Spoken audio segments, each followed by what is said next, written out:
You all know me, the Hawk has watched a lot of bad wrestling over the years. But as the years go on, there seems to be less and less notably bad events, and that's a damn shame. Well, not really, but we love a good laugh here. Anyway, today's pay-per-view review is for a show which is rated just a 2 out of 10, and it's actually from the start of this year. Wow, it must be shocking. Nothing ever gets rated that low anymore. This show has been compared to Legends of Wrestling, which gets little argument when that's called the worst wrestling pay-per-view of all time. But is this a worthy contender for the How Bad Can It Be belt? Smack yourself one until it's felt. Alright, The People vs GCW. It takes place in the Hammerstein Ballroom. It didn't exactly go well last time they were in it for them, so I guess this is supposed to be their redemption show. Now, the Hawk isn't exactly an avid GCW watcher, so some of the storylines and stuff will go over my beat. But I'm not anti-hardcore, and I do love healthy competition. The pre-show is actually a lot of fun, and if you watch this, you would be expecting a really good show to follow up. They've got this battle royal going on, and this chick, Brooke Havoc, is destroying all of the men. I am also a big fan of Powerhouse Shane Mercer. I have been for years. But the most notable thing here is that the match is won by PCO. At the time, he was the TNA Digital Media Champion. Not for long though, because after the match, he gets the TNA Digital Media title and hammers it into a steel chair, completely trashing the TNA property. He complains that he sold more tickets and t-shirts than anyone else in TNA, and then the feed is cut. Now at the time, everybody thought this was some sort of shoot, but he was actually never seen in TNA again. Steph DeLander apparently got the title back to TNA in a divorce. According to PCO, TNA lowballed him with a contract, and then they cut contact with him completely. He really wanted to trash TNA further on this show, but GCW had not allowed him to do this. What are you guys thinking? A dump on the TNA belt? Who knows with this crazy man? Bizarre, but it's certainly one of the more controversial things to happen in wrestling this year. Things continue being weird as the GCW founder Brett Lauderdale gets an in-ring promo. It feels a bit like this guy is trying to be Paul Heyman in ECW. He keeps trying to be edgy, talking about how they are the only real independent wrestling company. The highest drawing wrestling company to work this building in 30 days? Pay-per-view records and viewership records. He complains that wrestlers have screwed over GCW. His company is the best because nobody has their backs. They don't have a TV contract, they don't have any money, but they're still brilliant. This speech goes on for about 8 minutes, and it's entirely read off his damn mobile phone. This is so unprofessional and looks so Bush League. You have to question why this was necessary to include. The whole thing was weird. It felt like the owner wanted to take a bow and get his flowers for GCW before the show had barely even started. The official show opens with a 9-way ladder match to unify 2 belts. Admittedly, I've not heard of anybody in this match. Most people here look extremely indie-rific, but there's 2 Japanese chicks in there too. Maki Aito, I hope I'm saying that right, she especially caught my eye. She has charisma and she has potential to go places. Her moves look devastating and she doesn't look like an indie dog. She also has very nice teeth. Random Hawk observation. Look at this diving trash can spot, it's ridiculous, completely ineffective. If you can ignore some of the lesser than serious wrestlers in this match, it is a fun match with some crazy bumps. Matthew Justice hitting a Death Valley driver off a ladder and outside through a table is pretty scary. There's also this other dude hitting a powerbomb through a ladder. Of course, a morbidly obese bald man in his 40s ends up winning by using a fork on somebody's head like a $2 steak. I honestly found entertainment here, and so did the crowd. Holy Hawk, the next match actually has a lot of storyline. This could be really good, and I do want to point out, before every match, GCW do a really good job of doing video packages to explain the storylines. It's actually better than a lot of mainstream companies. Longtime women's wrestler for GCW, Allie Katch, has fallen out with her longtime partner, Effie. They were a tag team called Pussies, but Allie turned on him and has gone for a bit of a makeover. The winner of this match will face Mance Warner in the main event for the title. Effie's a wrestler who I can imagine being pretty popular today. Within the first minute, it's Allie Katch hitting a tope. She hits the guardrail and hang on, something's not right here. Why is she crying? Oh god, her leg's bent backwards. Someone in the crowd shouts, Allie's a whore, while she roars in pain. This is not comfortable to watch. Effie then breaks character, and you can see that he is visibly worried. The crowd falls silent as they realise this is all legit. The champion Warner jumps Effie to eat up some time with a chokeslam through a table. It is eventually decided that the match is over because Allie is too injured. The crowd's so silent here you can hear a pin drop. Now, on the version I've watched, it's all edited out, but apparently this incident took up about half an hour on the show.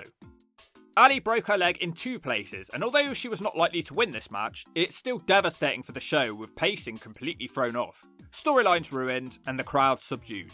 It wasn't their fault.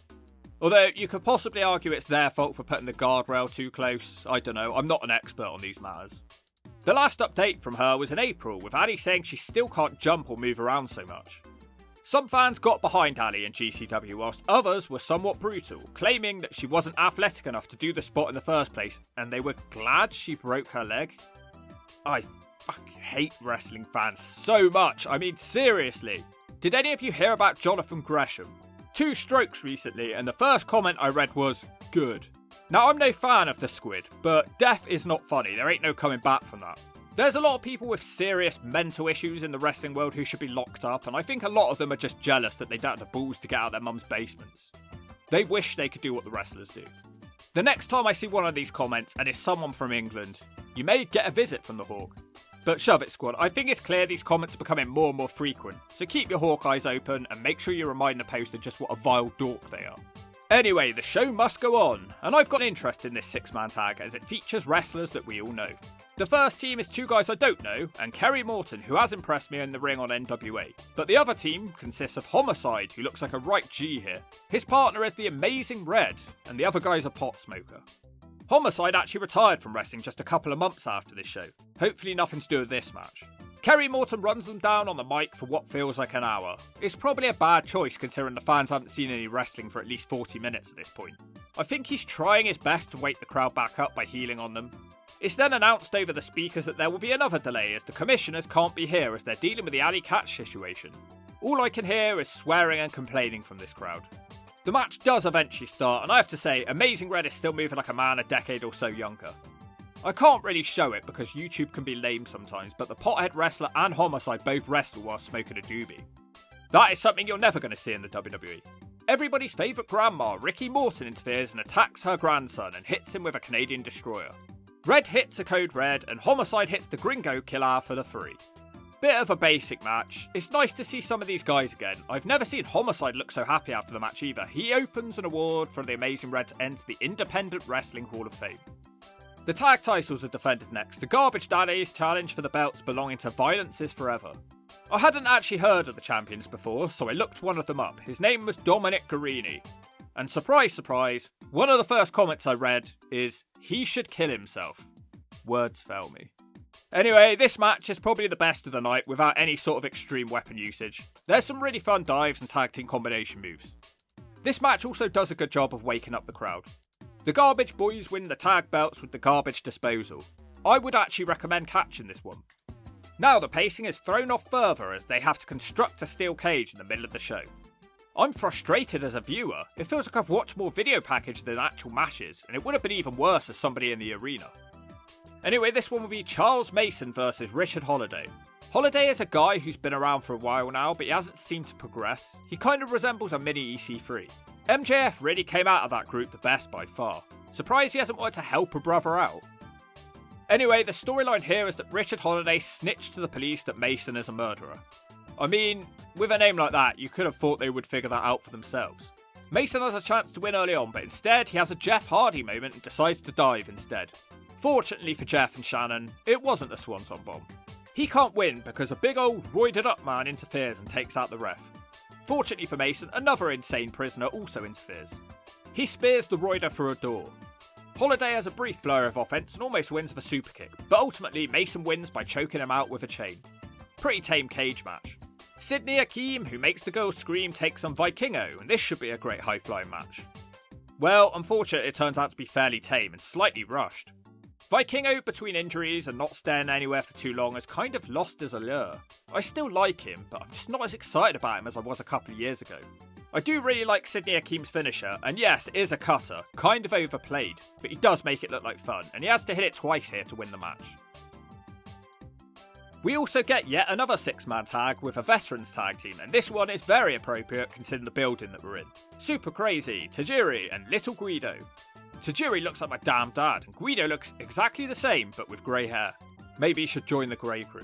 Last time Tajiri was in this building was for ECW One Night Stand in 2006, so that's pretty cool. They face some WWE ID prospects. The crowd love this match. It's great to see these guys again, and also I like Jack Cartwheel, he's always a lot of fun. Tajiri hits the handspring back elbow to a huge ovation. I thought it was over when there was a double tarantula and an armbar on in the middle of the ring, but the ref just has no idea what to do at this point. I have never seen a tarantula held for so long. In the end, everyone just bails on their submission attempts. Then the ultra crazy, super crazy decides to do a moonsault off the damn balcony. Oh god, I love these people. More crazy dives happen. Tajiri accidentally hits the mist on the referee and then he gets some for himself. Little Guido ends up getting beaten by a split-legged moonsault. A lot of fun, yeah, but it was a complete spot fest. But it was also very appropriate to have this match in this historic building. Next up, we've got something else interesting as it's Josh Barnett's Bloodsport, and he's taking on the debuting Baron Corbin, who's going by his name Tom Pestog. He of course does have a boxing and judo background, so he's not in a bad place here. But as it turns out, it's not really my sort of thing. The Hawk isn't really a massive UFC fan. The crowd seems really weary about this match too. Josh Barnett wins this match by tap out. The crowd sound annoyed. The next one's a bit weird. AEW's Megan Bayne will have an intergender match against a little man called Articus Cougar, who is obsessed with her or something. Can't really blame him for that. She almost beats him straight away with a spear. Megan also hits a nice butterfly suplex, but the match turns and she slid across the guardrail and hit with a dive. In the ring, they both no-sell German suplexes. Megan tries to do the same on another, but the Cougar kicks her to stop that. Bayne throws him overhead with a lovely belly-to-belly. She also catches a crossbody and hurls him across the ring into a chair in the corner with a sack of shit. He's not hurt and double stomps her. Wow, a top rope air raid crash to Megan Bayne to the outside of the ring. No idea how she kicks out. Seconds later, she hits an F5 for a 2. It's a move a minute in this match. A fat, bold man, a member of the BBWs, interferes and slams her into the mat and gives her a moonsault. Comically, she kicks out again. Someone else sprays the fat man through a table. Koga gets tasered and Megan Bayne wins with a tombstone piledriver. The lack of selling here was appalling, but it could be a pacing issue, I don't really know. Someone let me know, is it always this bad for no selling? Appropriately, Joey Janela is out next to face another ECW legend, Masato Tanaka. It's almost impossible to believe that this guy's still going. Janela quickly hits a Death Valley driver on the ring apron. It already feels like a super rushed match as Joey desperately tries to set up the tables. Tanaka splashes Janela through the table, so he probably shouldn't have bothered setting it up. They quickly move on to Tanaka hitting a swinging DDT into the chairs. That doesn't hurt his opponent and he brainbusters Tanaka into the chairs. He ain't done though and powerbombs Tanaka through a table on the outside. They then do a superplex spot through chairs with both guys getting wiped out by that one. Tanaka kicks out at 1. I'm sorry, I know they're rushed, but this match is complete trash. There's zero psychology, no selling, and the wrestlers look like somebody hit the fast forward button. It's even worse than the last match. Tanaka tries another DDT, but this time through a table. It doesn't break. A Death Valley driver through a door, but both men are literally back up on their feet 6 seconds after. Janela wins after with a packaged piledriver into a steel chair. He speaks Japanese and thanks Tanaka. I'd have been more thankful if I didn't have to watch this match. Matt Cardona has a match against a guy called Tommy Invincible. I have seen this guy a lot on social media, everywhere. I have several comments after watching his first match. Number 1, I respect this dude's hustle and grind to try and force his way into the industry. Number 2, this is not a criticism because I can barely talk myself, but I have noticed that a lot of Americans confuse the words invisible and invincible. It is a scary amount. Now we can clearly see that this man is not invisible. Number 3, you don't really get this from his videos, but he's very small. If you're going to call yourself invincible, you should at least live up to that moniker. Anyway, let's see what the match looks like for this social media sensation. He does a move called You Can't Hurt Me instead of You Can't See Me. That's evidence that he is invincible. I hate to make the comparison, but in my opinion, Andrew Tate would kick this guy's ass. Well, apparently, so would Matt Cardona. He beats him in about 2 minutes with radio silence. Not a good showing, but hope the guy still makes it. Shame about this match. Cardona says the match was too easy and he demands another opponent. This time it's, oh no, Micro Man. I hate this guy so much. He nearly drove me to a mental breakdown last time I had to watch him. Fortunately, he beats Micro Man with a schoolboy. Thank fuck it's only 1 minute.